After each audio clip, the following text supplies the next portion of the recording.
This is the science of stupid's most unsporting moments. Warning! In their pursuit of sporting glory, the following people ignored the rules of science and paid a hefty price. Do not attempt to copy them. Through the power of sport, mankind has pushed the boundaries of physical ability. To run faster, reach higher, strike harder. But there's no gain without pain. Yes, we've raided the stupid archives to bring you the best of sport and celebrate our unsung sporting heroes like him and her as they strive for greatness and fall foul of science. We'll be analysing the principles that kept them off the podium, such as momentum, angular momentum, and that old spoil sport, velocity. This is the school of hard knocks. The lesson is science, the punishment, pain. So don't be slam dunked by science. Watch the science of stupid's most unsporting moments. For many people, amateur boxing can be a way to get fit, a way to get off the streets, or a way to get to the Olympics. But you don't just throw on some gloves and start punching. Turns out there's lots to learn, and some pick it up quicker than others.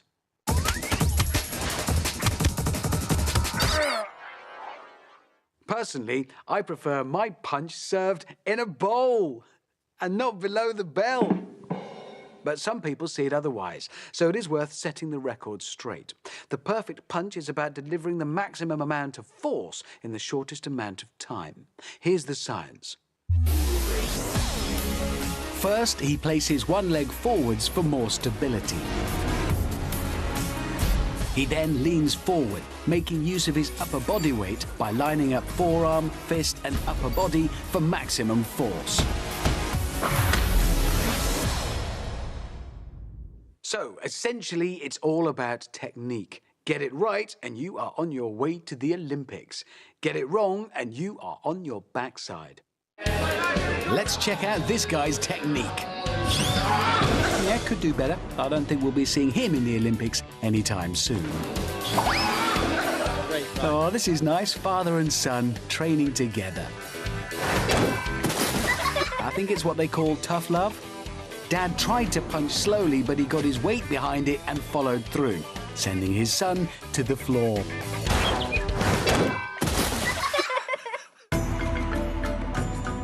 This reminds me of a B-movie. Revenge of the Punchbag. Because he doesn't follow through to send the bag further down, it springs back before he can move. Yeah, it won. It's a party. The beer and testosterone are flowing, and the guys start to think they can take punches off each other. And that's why you shouldn't throw punches at a party, even when you're invited.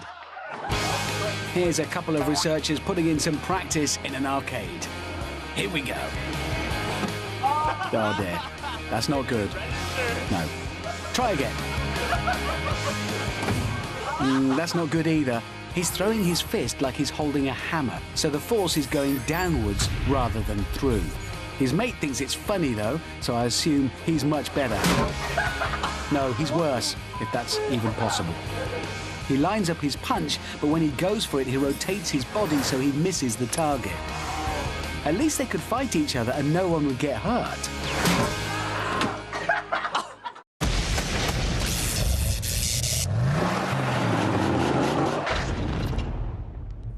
When I'm watching kung fu movies, I'd like to see baddies being taken out by a perfectly executed flying kick. Bruce Lee could jump from a standing position and kick a light bulb 8 feet in the air. So can I. Of course, it is very important to choose your target carefully. A light bulb will smash, but there are plenty of objects that don't take kindly to being kicked. Like a skip, for instance.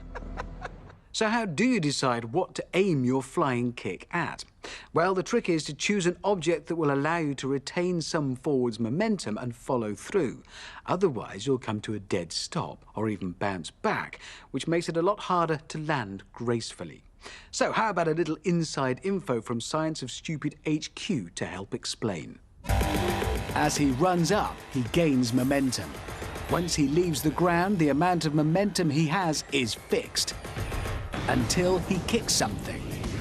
On impact, he transfers some of his momentum to the object. And that transferred momentum will cause a heavy object to move much less than a light one. So, if you aim your flying kick at a bus, for example, it's not going to move very far, whereas a cardboard box will move out of your way and allow you to retain some forwards momentum. You'd think that was fairly self-explanatory, but scientific stupidity knows no bounds. It's late, you're carrying a table around, and what should happen? A big transfer of momentum from your buddy's flying kick. With friends like that, who needs enemies? Ah, that old party game, flying kick the fence. I know it well. Oh. The vertical panel smashed as he transferred some of his momentum. But the horizontal ones didn't. Yeah, you need to catch up in momentum, classmate. Same party, hours later, still kicking fences. Or trying to. Not many women present, I notice. Another fence kick. Is this actually a thing? What have they ever done to anyone? He transfers some of his large momentum to a single panel. But the rest of it keeps him going. Until flesh meets wood.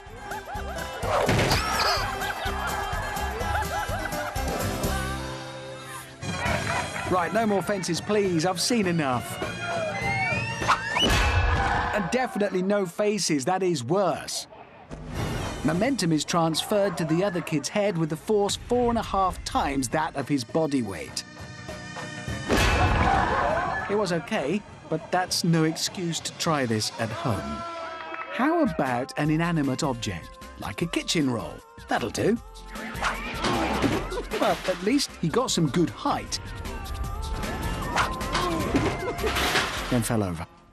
Now then, children, play nicely. Oh, classic transfer of momentum. One kid kicks another kid. Momentum is transferred. Second kid plummets to floor. It's textbook stuff, really. Oh my God!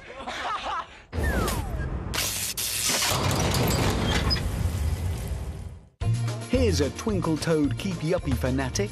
But what scientific principle is he about to show us?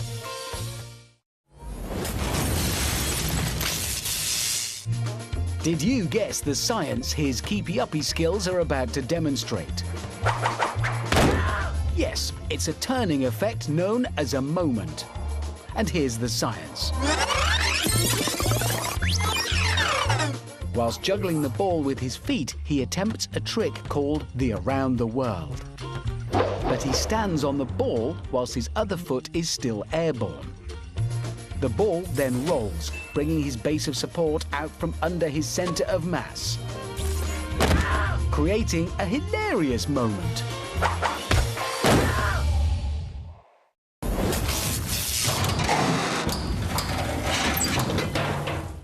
Standing at the edge of the top diving board, peering at the water far below. It's one of my scariest memories from school. But you've just got to think to yourself, it's only water. Nice, soft water.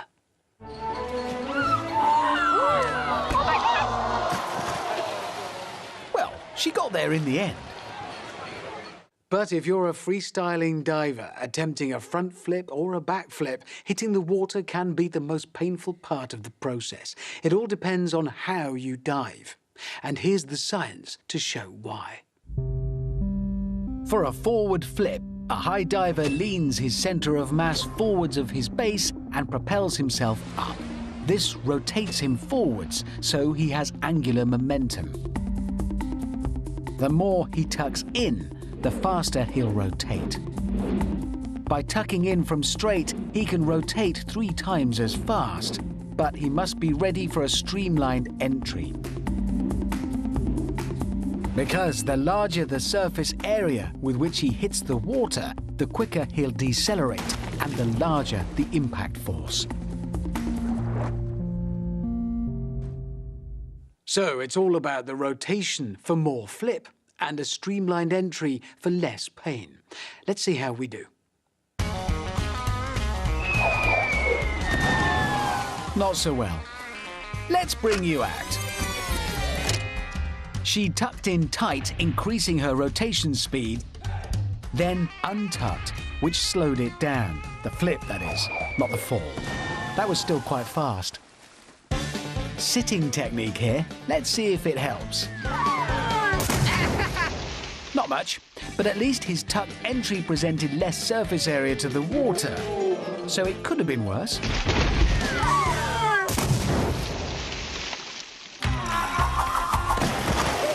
See, that was worse. Remember, an unintentional belly flop will slow you down quicker when you hit the water, and from just 16 feet, it will give you 13 times the impact force of a straight dive. What a flop. Right, have we learned our lesson? I think that's a no. There's a little angular momentum for one rotation, and there's a bit more for an extra quarter. Yeah, I'd say it was a flip too far.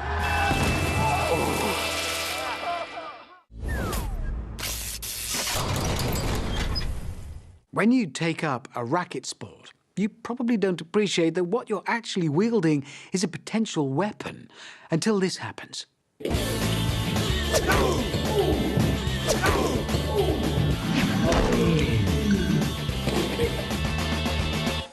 Yes, rackets can cause a lot of damage. That's because you're trying to generate as much kinetic energy in the ball as humanly possible. Here's some sensible science showing you how. The player rotates his arm in a wide circular motion, which maximizes the distance the racket head travels and increases its linear velocity. The faster he hits the ball, the more kinetic energy it gains, and the more likely it is to fly past his opponent. So, maximizing the radius of your swing to get loads of linear velocity means the ball will get loads of kinetic energy. But all that's irrelevant if you can't hit the ball. Can this fella do any better? No, not really. Those two clearly aren't a threat to the world rankings in their respective sports. But say you do manage to hit the sweet spot and stay on your feet. The object you've hit becomes a projectile.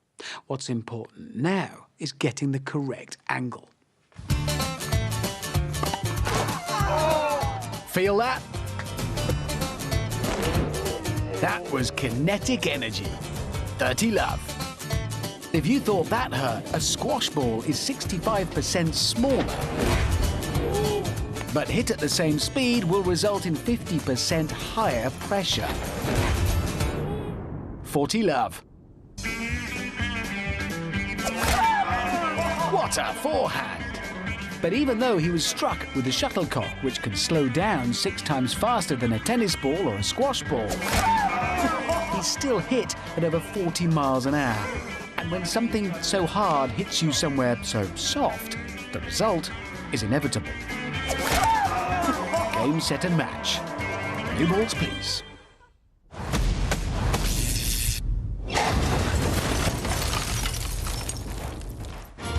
One of these cyclists is about to illustrate a scientific principle. But can you guess which?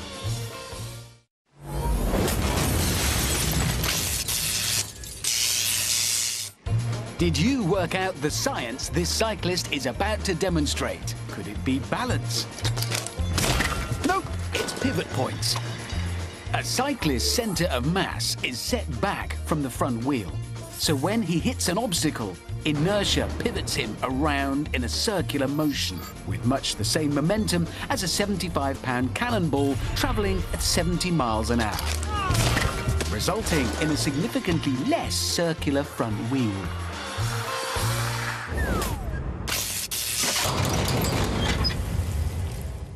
Steeplechase. It's a bit like hurdling, except you can step on the hurdle. The weird name is actually down to the fact that jockeys in horse racing steeplechases used to use church steeples to orientate themselves. Yeah, but getting lost isn't really the problem. It's drowning, and if you're unlucky, that too. So what sets steeplechase apart is that you have to launch twice, once from the ground and once from the hurdle, all for what Newton would call a reaction force. Here's the science. He runs fast to build momentum. Pushing down with one leg, he creates a reaction force, propelling him upwards. He then uses his other leg to create another reaction force, pushing up from the hurdle. This adjusts his height, whilst his momentum keeps him moving forwards. Get that wrong, and you're in for a swim. Now, unlike hurdling, where you keep your trajectory as low as possible over the hurdle, with steeplechase you need that first reaction force to give you a bit more height. Well, a bit more than that. Or at least get your leg up. Yeah, and it's not a vault, mate. That's just cheating. That's better. He got enough reaction force from the ground to get that leading foot up. But don't forget, you do have another foot. So try not to trip over it. OK, let's say you've succeeded in getting that foot on the hurdle. Now you need to use it to get that second reaction force. Let's see how far we get with that. Not too far, then. The ball of your foot has plenty of pushing power. The end of your toes are a bit bendy. This is going better. Everyone over? Ah, never mind. She lost momentum on launch, so didn't quite get the second reaction force she hoped for. And inertia took over. Come on, Megan, you got it! Get back up! Yeah, Megan, I'm not so sure, but you could always take up swimming.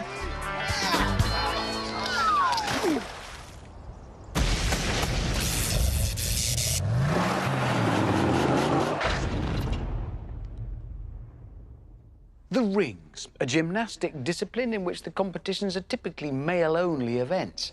And here's why. After you've got a good grip, it's about that manly upper body strength and endurance. Ah, well, she can't do any worse. But she can do just as bad. One of the most basic, yet still incredibly difficult skills on the rings is the muscle-up. And if you want to complete one without hurtling to the floor, then you'd better listen to this. He begins by pulling his weight up from below the rings. When his shoulders are above the rings, he must transition his hands and push directly downwards onto the rings.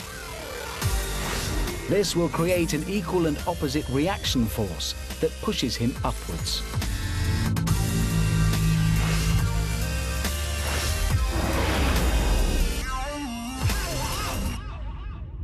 Looks simple, but don't forget those rings are on straps, and if they move when you're trying a muscle-up, well, let's just say it could have bad consequences. The chap in white has got it, but how about his friend? Oh, not so much. Because his force isn't directly downwards, his shoulders are too far forwards. But only for a second. Swinging might provide some momentum to help you up, but it also moves the rings from directly below you. Maybe he'll get that strong downwards force. Or maybe he won't.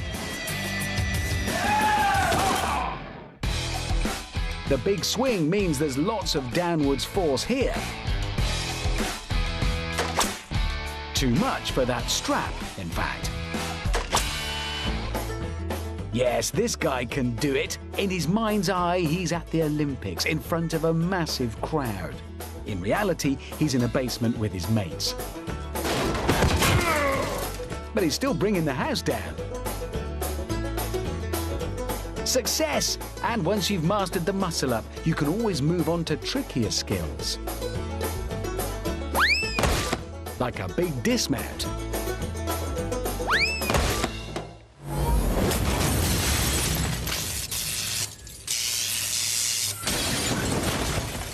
As the great Nelson Mandela once said, sport has the power to change the world. But as you may have noticed, it also has a remarkable capacity for inflicting serious injury. So please play safe and do not attempt any of the stunts you've just seen or are about to see.